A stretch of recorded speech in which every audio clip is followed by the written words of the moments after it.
चिट्ठी ना कोई संदेश, जाने वो कौन सा देश जहाँ तुम चले गए। জগজিৎ সিংয়ের ফেমাস একটা গজল।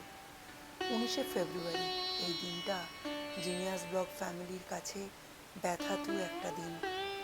অন্যদের কথা বলছি না, কারোর জন্মদিন, কারোর অ্যানিভার্সারি, কারোর কাছে বিশেষ একটা দিন, কিন্তু আমাদের কাছে দিনটা প্রচণ্ড যন্ত্রণার।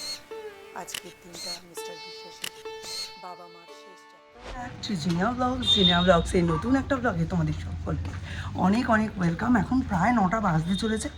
আজকে আমার বেরোতে 15 মিনিট দেরি হয়ে গেল, কারণ আজকে রাস্তায় যেতে যেতে দেখি রাস্তার ড্রেনগুলো পরিষ্কার করছে মিউনিসিপ্যালিটির লোক।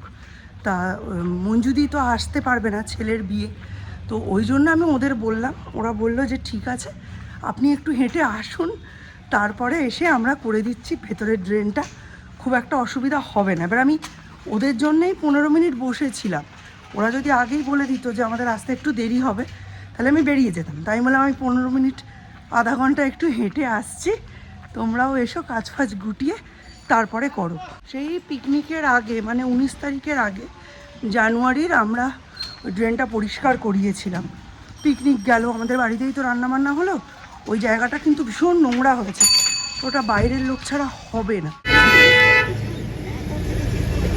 নতুনটাই তো পাতা পাতা ঠিক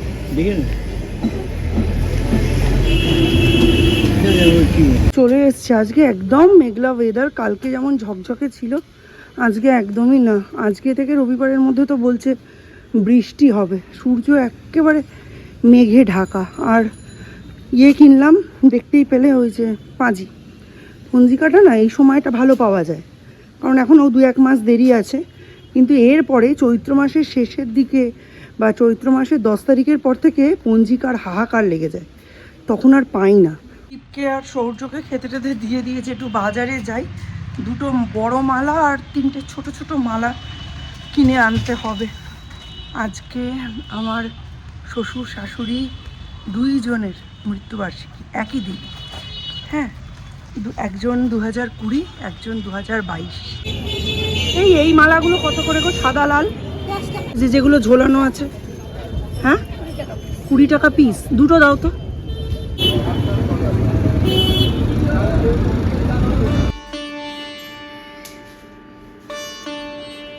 এইটা ঝুলিয়ে পরিয়ে দাও যেন দুজনেই কভার হয়। হ্যাঁ, দুজনকেই যেন মালার মধ্যেখানে। হ্যাঁ, সুন্দর হয়েছে।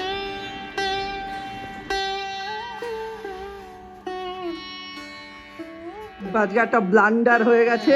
আজকে আমার ভাতটা পিঙ্ক কালার হয়ে গেছে, কারণ না মায়ের মধ্যে রাঙালু সেদ্ধ করেছে ওই ভাতের সঙ্গে, মানে রাঙালু সেদ্ধ, ওই জন্য রাঙালু থেকে রংটা বেরিয়ে পুরো ভাত পিঙ্ক হয়ে গেছে আজকে।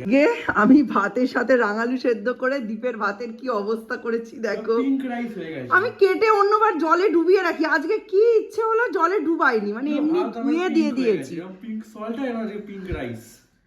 খেতে একই আছে, খেতে একই আছে, স্মেল ফেল কিছু নেই, বাট দেখতে এরকম একটু ভয়ানক টাইপের হয়ে গেছে। ভয়ানক হয়ে গেছে। ঠিক আছে, কি আর করা যাবে বাবা, একটু ভয় লাগছে দেখতে, মানে খেতে ভয় লাগছে আমার। খেতে হবে এটাই, আর ভাত নেই। ঠিক আছে। পিঙ্ক রাইস কেমন লাগছে খেতে? দারুণ। কালকে আর ভিডিওটা শেষ করা হয়নি, মন একদম ভালো ছিল না। একটা দিন এত কি করে খারাপ হতে পারে ভগবান জানে। বিরক্তিকর লাগছিল। বাবুকে সাংঘাতিকভাবে মিস করেছি সারাটা দিন। তারপরে এত বাজে একটা খবর কানে এলো যে দিনের খারাপ লাগাটা আরো বেড়ে গেল। এখন বাজে ওই 6টা মতো। এখন একটু তাড়াতাড়ি উঠি, আর আজকে থেকে তো দ্বীপের অ্যানুয়াল শুরু, তাই একটু তাড়াতাড়ি উঠতে হয়েছে। কিন্তু মনটা এখনো ঠিক হয়নি। বছরে সব কটা দিন তো সমান যায় না।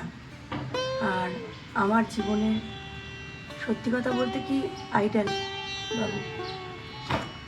মাঝে মাঝে ভাবি যে শ্বশুর হিসাবে না পেয়ে যদি বাবা হিসাবে পেতাম, তাহলে হয়তো ওনার কাছ থেকে অনেক কিছু শিখতে পারতাম।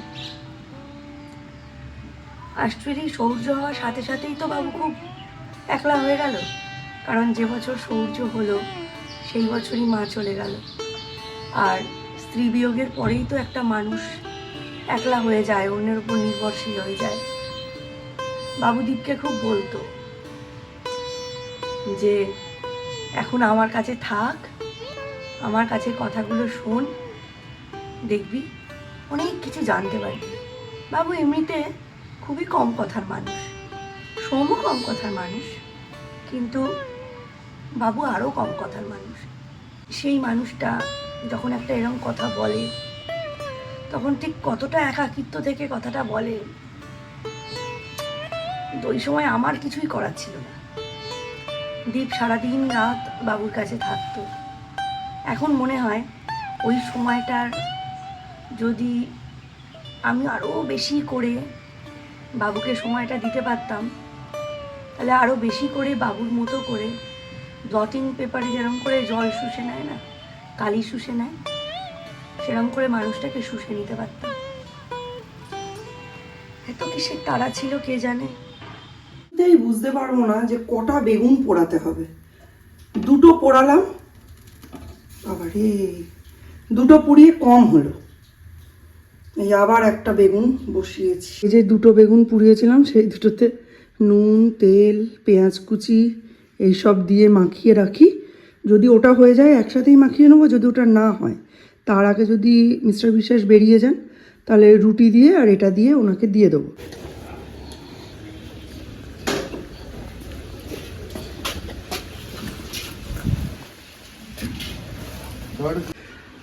কোভিডের পর থেকে সবই গন্ডগোল হয়ে গেছে।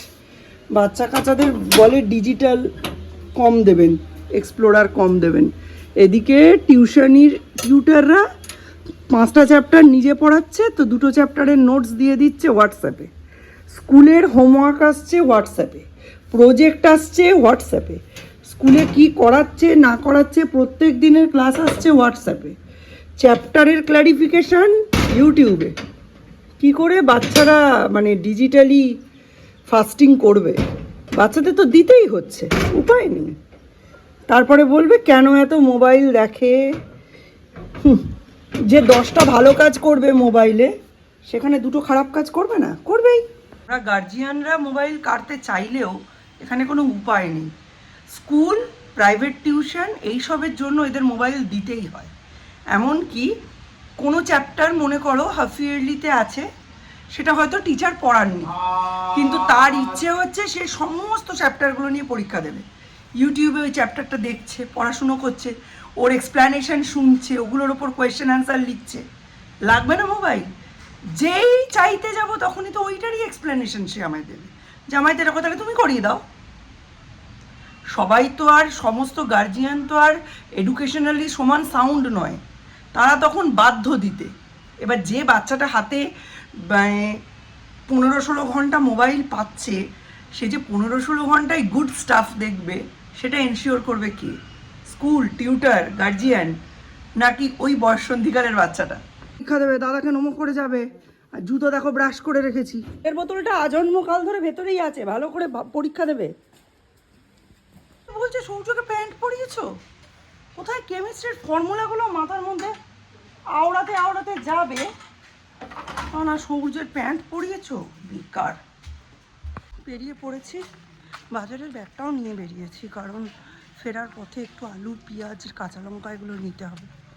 কালকে তো একেতে বাবু মা দুজনেরই মৃত্যুদিন ছিল, মনটা খারাপই ছিল, কিন্তু কালকে বললাম না আরও একটা নিউজ পেয়েছি যেটা আমার খুব মানে খারাপ লেগেছে। কমিউনিটিতেও দিয়েছিলাম, আশা করি তোমরাও দেখেছো। রজনী জৈন বলে একজনের আমি সাবস্ক্রাইবার, অনেকেই ফলো করে। ওনার মামার বাড়ি হচ্ছে কলকাতায়, আর উনি অরিজিনালি রাজস্থানের মেয়ে হলেও উনি বেড়ে উঠেছেন চেন্নাইতে। তো ওনার একটা হিউজ কুকিং সেন্স আছে, যেটা প্রচণ্ড ভার্সেটাইল। ওটাকে আপনারা সবাই ওই চটোরি রজনী বলে একটা ইউটিউব চ্যানেল আছে, ওইখানেই দেখতে পাবেন। রজনী জৈন, ওনাদের যে ছেলে 16 বছর সম্ভবত বয়স, ছেলেটা এই 1 সপ্তাহ হয়নি, 3-4 দিন হলো, ওর বাবা ছিল বিজনেস ট্রিপে, আর ও গেছে কেরালা, ও ট্রিপ ছিল, মানে ওই ব্লগিং ট্রিপ ছিল। ওখানে যাওয়াকালীন খবর এসেছে যে ছেলেটা বুলেট নিয়ে বেরিয়েছিল, 16 ইয়ার্স মতো বয়স ছেলেটার। ছেলেটার বেশি বয়সও না। ছেলেটা বুলেট নিয়ে বেরিয়ে অ্যাক্সিডেন্ট করেছে, হেলমেট ছিল না, বুলেটের চাকাটা স্কিড করে গেছে এবং এত মর্মান্তিক ঘটনা, সেটা হচ্ছে ছেলেটি মারা গেছে। এটা 16 বছরের ছেলে। চলে যাওয়ার অর্থ হচ্ছে একটা পুরো ফ্যামিলি শ্যাটার্ড হয়ে যাওয়া, মানে জয়েন্ট ফ্যামিলি একেবারে ভেঙে পড়েছে, এটা বলাই বাহুল্য। আর তার সাথে সাথে যে ব্যাপারটা সেটা হচ্ছে রজনীর তো পাগল পাগল দশা, রজনীর সঙ্গে কেউ দেখাও করতে পারছে না। আমাদের নৈহাটিতে সহচরী গ্রুপের সমিতাদি আছেন, উনিও রান্নাবান্নার সঙ্গেই যুক্ত, মানে কুকিং লাইনের সঙ্গে যুক্ত। উনি সারা দিনই সেদিন রজনীদের বাড়িতে ছিলেন, কিন্তু উনি সাহস করে রজনীর সঙ্গে কথা অবধি বলতে পারেনি, ওর সামনে অবধি যেতে পারেনি। এইসব ক্ষেত্রে না মাকে কিছু বলা তো দূরের কথা, কারণ মানুষের মেন্টাল কন্ডিশনই ঠিক থাকে না। আমরা পর্যন্ত প্রচণ্ড কষ্টে আছি, আমাদের মানে আর কিছু বলার ভাবার মতো ভাষা নেই। আমাদেরই এত খারাপ লাগছে, মানে একদম ডে 1 থেকে 16 বছরের একটা ছেলেকে তৈরি করার পর ছেলেটা যদি অ্যাক্সিডেন্টে চলে যায়, কী যে অবস্থা হয় তার মা বাবার, তার পরিবারের, আশা করি সেটা বলতে হবে না। আমাদের নৈহাটিতেও এরম অনেক এক্সাম্পল আছে, আমারই দেখা অনেকে আছেন যারা, মানে একজন আছেন তার ছেলে চলে গেছে তখন 18 বছর বয়স, মা যিনি উনি তো পুরো পাগল, আর কাকুও যে বেঁচে আছেন মানে শুধু ওয়াইফের জন্যই। স্নান করিয়ে দিতে হয়, খাইয়ে দিতে হয়, রান্নাবান্না করতে হয়, সবই করতে হয় কাকুকে, মানে কাকিমা পুরো পাগলের মতো হয়ে গেছেন ওই বাচ্চাটা চলে যাওয়ার পর। হ্যাঁ, মায়ের কাছে 18 হোক 28 হোক, সন্তান বিয়োগের মতো বড় শোক তো আর নেই, কি আর বলবো, মানে সমবেদনা জানানোর ভাষাও নেই। আর এই বাচ্চা কাচ্চাগুলোকে, ওর লিখন ওইটুকুই ছিল, ওর বেঁচে থাকা, ওর আয়ু ওইটুকুই ছিল, কি আর বলার যাবে। ক্ষণস্থায়ী আয়ু নিয়ে এসেছিল। বাপরে কি ভিড়, কত বড় বড় লাউ এসছে আজকে, বাপরে বাপ। আলু, পেঁয়াজ, লঙ্কা আর লাল শাক একাটি দেবে, আর একটা লাউ দেবে। লাউটা আমি পরে এসে নিয়ে যাচ্ছি, একটু বেশি ওজন নিতে পারবো না। এই আলু, পেঁয়াজ, লঙ্কা, লাল শাক নিয়ে আসলাম। এইবার সৌর্যকে নিয়ে যাচ্ছি লাউ আর মাছ আনতে। বিশাল বড় বড় লাউ উঠেছে, একটা নিয়েছি। একটা লাউ বয়ে আনতে পারে না, মাত্র 3 কেজি ওজনের একটা লাউ বয়ে আনতে পারে না। এদিকে নিচে জন্মেছিল 1.5 কেজি। হ্যাঁ, তোর থেকেও লাউটা বড়। কত হয়েছে? 1 কিলো 800। দিয়ে দাও, দিয়ে দাও। দেখো 3 পিস কত হয় ওজন। এগুলো কি করছে? হ্যাঁ, সে কি অবস্থা দেখো, পুরো কালো অন্ধকার করে এসেছে। ভাগ্যিস দীপ ছাতা পাতা নিয়ে গেছে। সবজি ধুয়ে এবার রান্নাবান্নায় মন দেবো। তো চলো, আজকের মতো ব্লগটা এখানেই এন্ড করছি। দেখা হবে নতুন একটা ব্লগে, ততক্ষণের জন্য টাটা, বাই বাই। चिट्ठी ना कोई संदेश, जाने वो कौन सा देश जहाँ तुम चले गए। जगजीत सिंहेर फेमास একটা গজল, 19 ফেব্রুয়ারি।